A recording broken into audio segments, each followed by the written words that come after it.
इसकी शक्ल तो देखो, कैसी बंदरिया सी लग रही है।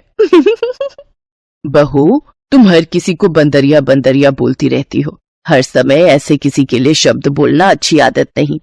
सासू माँ, आप भी ना कितना सोचती हो, इसमें अच्छी बुरी आदत कहाँ से आ गई।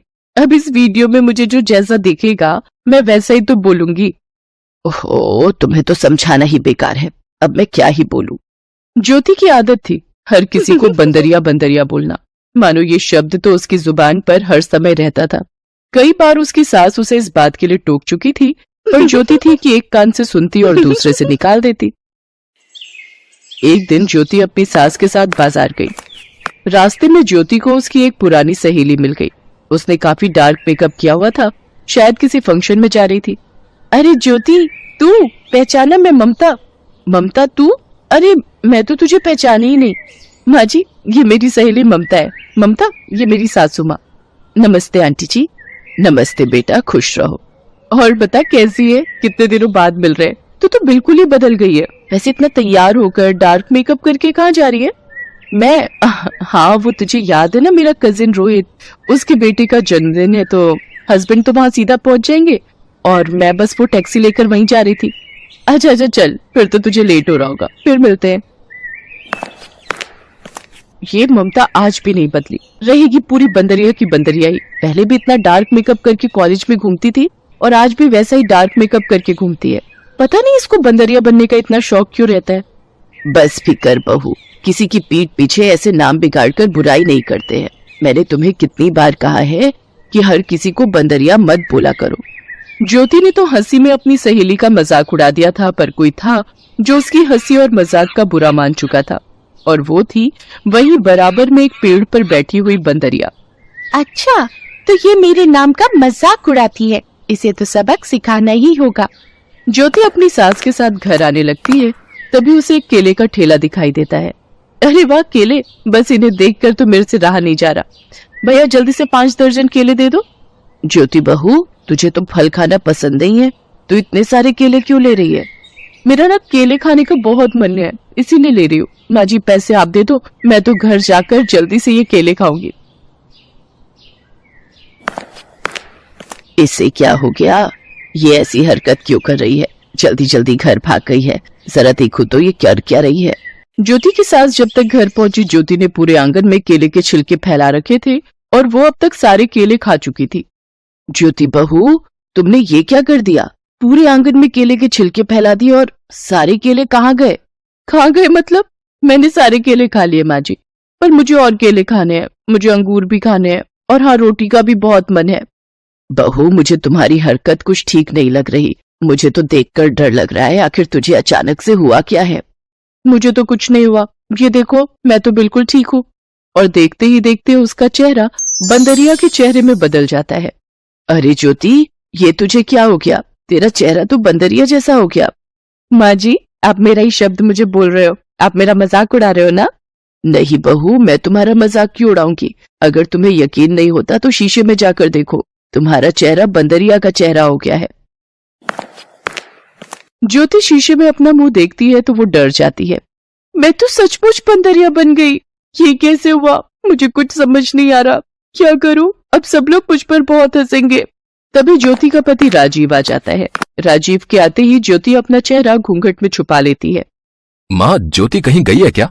लो, कर लो बात। अपनी बीवी को नहीं पहचान रहा? ये खड़ी तो है बराबर में। ज्योति, पर इसने इतना लंबा घूंघट क्यों किया हुआ है? मुझे तो लगा कोई और खड़ा है। मुंह छिपा रखा है वो इसलिए बेटा, क्योंकि ज्योति का मुंह देखने लायक नहीं रहा। क्या? मैं कुछ समझा नहीं माँ। माँ जी, मैं क्या करूं? राजीव तो फिर भी मेरा चेहरा देखकर कुछ नहीं कहेंगे, पर अगर किसी और ने मेरा चेहरा देखा तो सब मुझ पर बहुत हंसेंगे। ज्योति धीरे धीरे कर अपना घूंघट हटाती है तो राजीव उसे देखकर घबरा जाता है। अभी तक किसी को भी नहीं पता था कि ऐसा ज्योति के साथ क्यों हुआ था, पर उसकी सास थोड़ा थोड़ा समझ रही थी। सास को कुछ धुंधला धुंधला सा याद आता है। मैंने तुझे कितनी बार मना किया था बहू कि अपनी हर किसी को बंदरिया बंदरिया कहने की बुरी आदत को बदल डाल। कुछ आदतें अच्छी नहीं होती, उन्हें समय पर छोड़ना ही अच्छा होता है, पर तूने मेरी एक नहीं सुनी। मुझे लग रहा है जब तूने अपनी सहेली को जाने के बाद बंदरिया बोला था तो वहीं एक पेड़ पर एक बंदरिया बैठी हुई थी, कहीं उसने तुझे कहते हुए सुन लिया हो और तू जब मजाक उड़ा रही थी तो उसे बुरा लग गया हो। माँ जी, एक बार हम वहां चलकर देखें, शायद वो बंदरिया हमें मिल जाए। मैं उससे माफी मांग लूंगी, मुझे अपने आप को ठीक करना है। माँ जी, नहीं तो सब मेरा बंदरिया बंदरिया कहकर बहुत मजाक उड़ाएंगे। माँ, एक बार चलकर देखते हैं। ज्योति की हालत मुझसे भी नहीं देखी जा रही। तो फिर चलते हैं, पर मुझे साथ में कुछ लेकर भी जाना है। ज्योति की सास रास्ते में ढेर सारे केले खरीदते हुए जाती है। वो बंदरिया अभी भी उसी पेड़ पर बैठी हुई थी। ज्योति जब अपनी सास और राजीव के साथ वहां पहुंचती है तो वो बंदरिया खूब खिलखिलाकर हंसने लगती है। क्यों, मजा आया? अब कैसा लग रहा है अपना मजाक उड़ते देख हैं? अब तो तुम भी मेरे रूप में आ गई हो, और उड़ाओ मजाक। मुझे माफ कर दो, मैं वादा करती हूँ अब मैं किसी का भी मजाक नहीं उड़ाऊंगी। मैं आपका नाम लेकर किसी पर भी नहीं हंसूंगी। अगर मैंने ऐसा किया तो मुझे दोबारा बंदरिया बना देना। अच्छा ठीक है, ज्यादा परेशान होने की जरूरत नहीं है, मैं तो सिर्फ तुम्हें सबक सिखा रही थी। वैसे ये केले तुम मेरे लिए ही लाई हो ना? हाँ हाँ, ये केले ज्योति तुम्हारे लिए ही लाई है। ज्योति जैसे ही उस बंदरिया के आगे केले रखती है, बंदरिया झट से सारे केले खा जाती है। केले खाकर बंदरिया बहुत खुश होती है। चलो, अब मेरा पेट भी फुल हो चुका है और मेरा मूड भी ठीक हो गया है, इसलिए अब तुम अपने रूप में वापस आ जाओ। और फिर ज्योति का चेहरा फिर से ठीक हो जाता है। ज्योति अपने रूप में वापस आ जाती है और खुशी खुशी राजीव अपनी सास के साथ घर लौट आता है। उस दिन के बाद ज्योति ने हर बात पर किसी को भी बंदरिया कहना बंद कर दिया। उसने खुद से वादा किया कि वो कभी भी पीठ पीछे किसी का मजाक नहीं उड़ाएगी और न ही किसी की बुराई करेगी। इस कहानी से हमें यही सीख मिलती है कि हमें कभी भी किसी का मजाक नहीं उड़ाना चाहिए, न ही किसी के मुंह पर और न ही किसी की पीठ पीछे।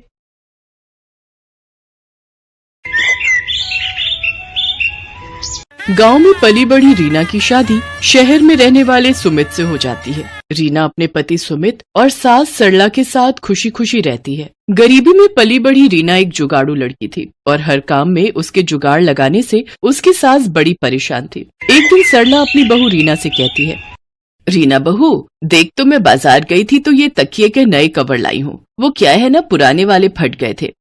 जानती हूँ माँ जी, इसलिए मैंने पुराने रखे सभी कवर को जोड़कर नया कवर बना दिया। ओह अच्छा, मैं तो भूल ही गई थी कि मेरी बहू तो जुगाड़ू है, वो हर चीज में कोई न कोई जुगाड़ लगा ही लेती है। अच्छा, अब इन नए कवर को अलमारी में रख दे, कोई मेहमान आएगा तब निकाल लेंगे इसको।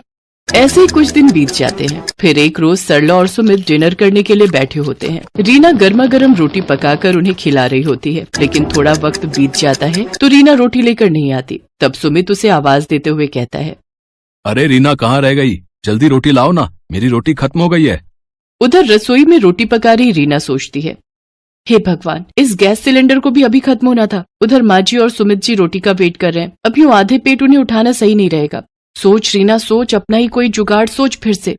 इतना कहकर रीना छत पर रखी कुछ लकड़ियां ले आती है, फिर 4 ईंटों का चूल्हा बनाकर उसमें रोटी सेकती है और फिर गर्मा गर्म रोटी पकाकर सबको खाने को देती है। फिर अगले दिन सुबह सरला अपनी बहू की मदद के लिए रसोई घर में जाती है तो देखती है कि उसकी बहू बर्तन राख से धो रही होती है।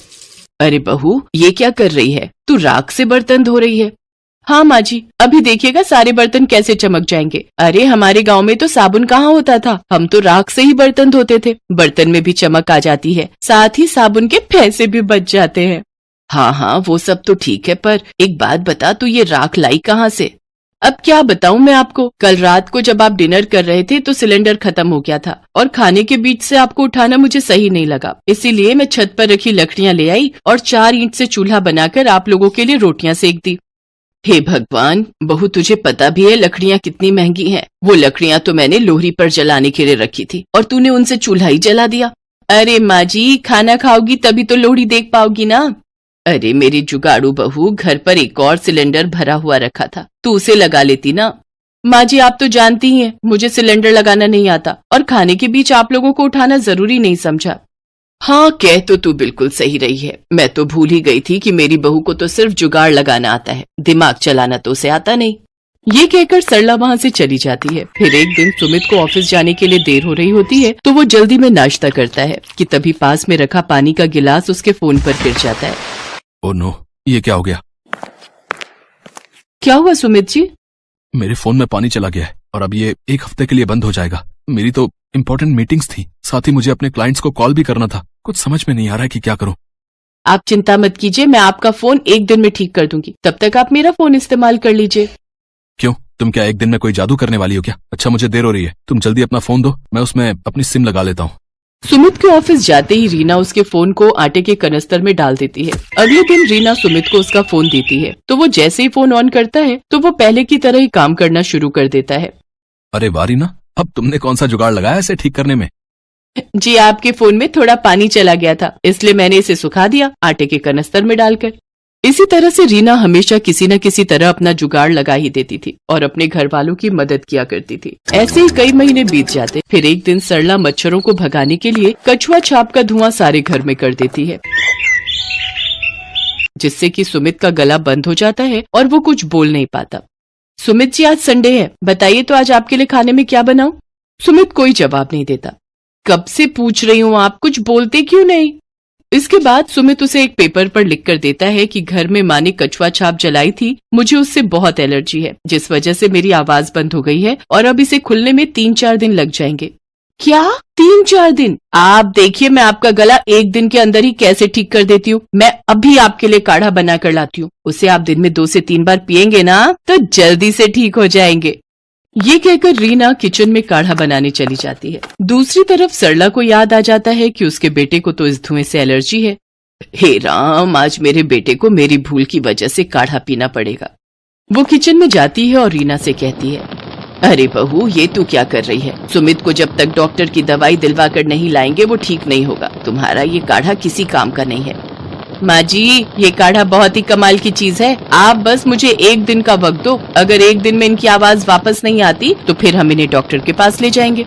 सरला के लाख समझाने के बावजूद भी रीना उसकी एक नहीं सुनती और अपने पति को दिन में 2-3 बार काढ़ा बनाकर पिलाती है। अगली सुबह जब सुमित सोकर उठता है तो उसकी आवाज वापस आ चुकी होती है। अरे वाह, क्या कमाल है रीना तुम्हारे जुगाड़ में। इतनी जल्दी तो मैं डॉक्टर की दवाई से भी ठीक नहीं हो पाता जितनी जल्दी इस काढ़े से हो गया। देखा माँ, तुमने रीना के जुगाड़ का कमाल। हाँ हाँ बेटा, तू सही कह रहा है, तेरी आवाज तो पहले की तरह ही ठीक हो गई। मानना पड़ेगा बहू के जुगाड़ को, ये इस बार भी काम आ ही गया। अब तो मुझे बहू के जुगाड़ पर पूरा भरोसा हो गया है, ये हमें हमेशा सही फल ही देता है। तो मान गए ना आप लोग मेरे जुगाड़ को कि ये कोई नुकसान नहीं देता और हमेशा सही वक्त पर काम आता है? हाँ हाँ मेरी जुगाड़ू बहू। ये कहते ही सभी जोर जोर से हंसने लगते हैं।